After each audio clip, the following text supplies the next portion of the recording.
কিভাবে ন্যাচারাল পদ্ধতিতে মাত্র 2 দিনে কোষ্ঠকাঠিন্য বা কষা পায়খানা থেকে মুক্তি পেতে পারেন। কোষ্ঠকাঠিন্য আপাত দৃষ্টিতে কোনো জটিল রোগ মনে না হলেও এর সমাধান না করলে এর থেকে জটিল সমস্যায় রূপ নিতে পারে। এর থেকে পেটে ব্যথা, পিঠে ব্যথা, কোমর ব্যথা ও মলদ্বারে ব্যথা হতে পারে।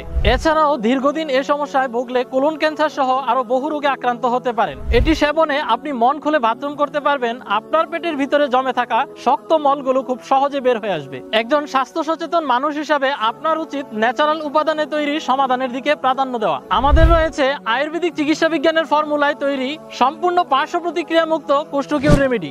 এটি 2 থেকে 3 দিন সেবনের ফলে আপনার কোষ্ঠকাঠিন্য পালাতে বাধ্য হবে ইনশাআল্লাহ। নিয়মিত মন খুলে প্রশান্তিতে বাথরুম হবে, ফলে নিজেকে খুব হালকা ও প্রাণবন্ত লাগবে। টয়লেটে দীর্ঘ সময় বসে থাকতে হবে না, অল্প সময়ে পেট পরিষ্কার হয়ে আপনাকে আরামদায়ক অনুভূতি দিবে। আপনি শুনে খুব খুশি হবেন, আপনার মতো বহু সম্মানিত ভাই বোন আমাদের এই কোষ্ঠকিউর রেমেডি খেয়ে তাদের কোষ্ঠকাঠিন্য দূর করেছেন। আমাদের ফেসবুক পেজে তাদের রিভিউগুলো দেখতে পাবেন। আমরা চাই অন্যান্য ভাই বোনদের মতো আপনিও উপকৃত হন। শুধু তাই নয়, আমরা দিচ্ছি ক্যাশব্যাক গ্যারান্টি, তাই নিশ্চিন্তে অর্ডার করুন। কোষ্ঠকিউর রেমেডি অর্ডার করতে আমাদের ওয়েবসাইটে আপনার নাম, ঠিকানা, ফোন নাম্বার দিয়ে অর্ডার করুন অথবা ভিডিওতে দেওয়া নাম্বারে কল করুন। ধন্যবাদ।